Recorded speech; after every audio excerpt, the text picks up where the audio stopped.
What's up, guys? Quick video. Just got ourselves a new toy. Made our first stop to get something to eat. Didn't even get home with it yet, and I already put my first scratch on it. That's right, I didn't even get it off the trailer yet. And when I backed it under this tree, I noticed that my roof bar lifted up the branch a lot. So, whoops, right on their top, but that's okay. We have like this sunshade piece that we bought. I'm taking home to put on. It's gonna go right over that scratch. So, how silly, huh? But that's just my nature. Okay, I just got home. Yep, still got part of the tree stuck to it. Never even driven this thing off road yet. Dang. Just my luck.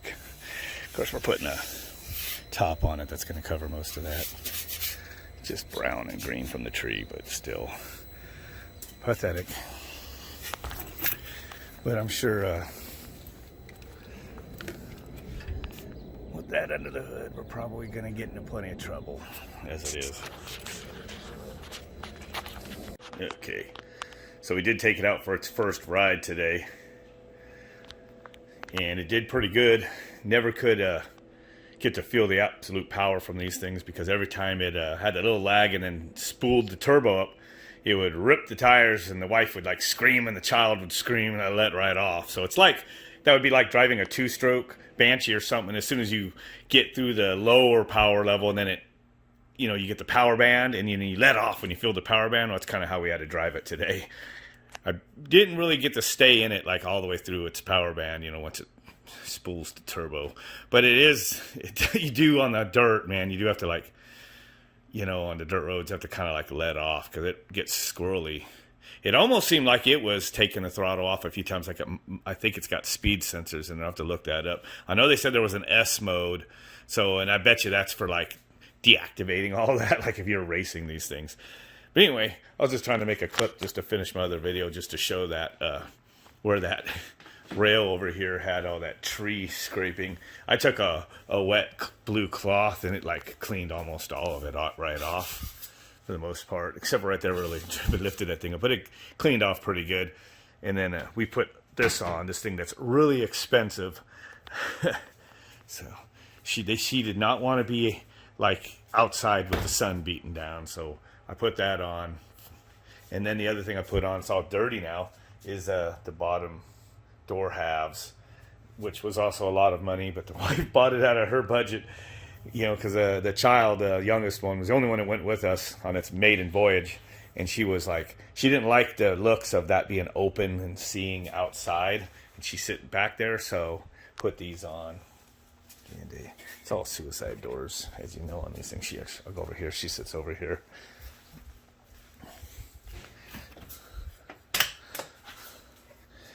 Oh, that's my door. I like the seats in these. That's one reason we got it instead of the Polaris.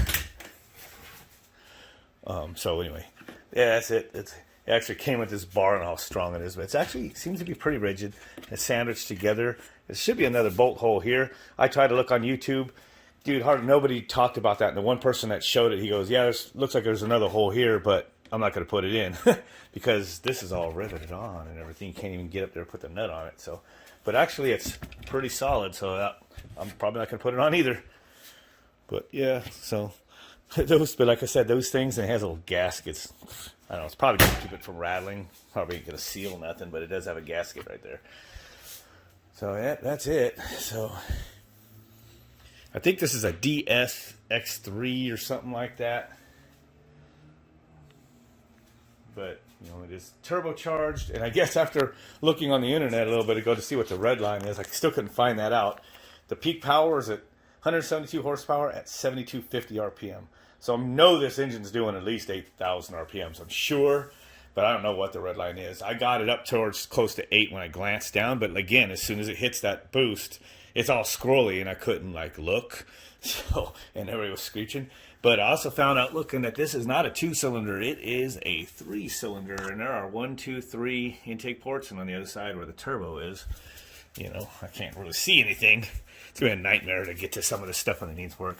There's like an intercooler there for the, or heat exchanger for the oil. But anyway, yeah, that turbo's back up in there. Got a pretty big exhaust system. There's a catalytic converter, big ass muffler, and it's kind of cool as the exhaust just comes out in the middle on these. There's your spark arrestor. So we're gonna have to figure out a way to put storage right here. There's the intercooler, right there for the air-to-air intercooler. The air intake over there looks like it takes the air in right here. It's pretty cool. And again, the seats. This is our only tunes we had today. We got to put a stereo in here ASAP, but look at how dirty down there. But it looks like leather, but of course it's not. It feels just like some sort of coated, foam or whatever. See how long that lasts. But I don't know. Those seats move forward and back about 3-4 inches, and so do the front ones. So you can see the kids, set it up front for the wife and stuff. There's like a lot of legroom back there. It's like a car back here. Got the oh shit bars. Hopefully this is strong enough to keep us. And I put a flag kit on it just when I got home. I didn't have it when we were out because I bought this stuff after we went for a ride, and I wish I had it. But when you're going up the hills, you want these flags so people won't come over the other side and not know you're there. So mine says, "Don't tread on me." Best thing I saw there. And I just installed these mirrors on here. Did not have them when we were out riding. And the time I backed up, all I had was that mirror, and I couldn't see like how far I could back up or anything. So I got these on pretty solid. It looked like it was going to move, even though I added a little extra like foam under there. It was still like, I know it was going to move. So guess what I did? Desecrated the new thing. I drilled a hole there and put a screw on each side. Because, I don't want those things to move. And I know they're going to move. So that one too. So pretty cool mirrors there. It doesn't have the fanciest dash like some of them do, but it has a lot of information up there. It won't stay on because I just don't have the key fob in here. But you could cycle through the steering on this. See, it's electric and electronic. He said electronic. Oh, well, yeah, it's electric. But no, he was showing through the modes. Somehow it must change like the gear ratio somehow, because it'll change how fast the wheels turn per how much you turn the wheel. I guess you can change it where it takes more turning the wheel, and then change it where like just turning a little bit turns you quite a bit. So pretty interesting that it has that.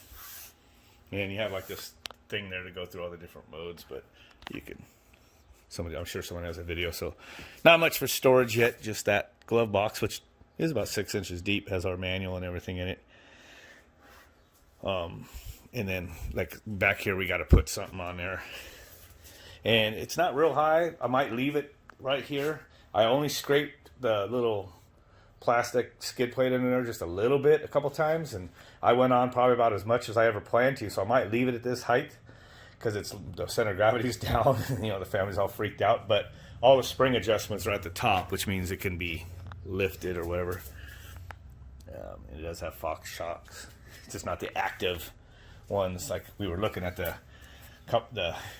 Polaris Dynamics at first, and then we kind of decided not to. It was like, I'm not racing this thing. I just want to go on trails. So we'll see how it holds up. And it took me a while to find where the fuel went in today. Looked around. Where the heck is it? And there it is. It's hidden behind this. There it is. There's the fuel. And it splashed out when it filled up too. So I want to get used to that. But I don't know. Pretty cool. We'll be doing some more riding. We'll be going up into the mountains. The reason I got the turbo was not for racing. It's just I hate not having enough power. And it's got more than enough for what my family wants. And but when we go up above Flagstaff, whatnot, where it's over 7,000 foot altitude, it won't be a dog. It's gonna still haul ass. So anyway, all right. I just wanted to finish video. That's kind of something I'll be messing with. Another toy. So, and it's pretty expensive for what it is. So I'll catch you guys later.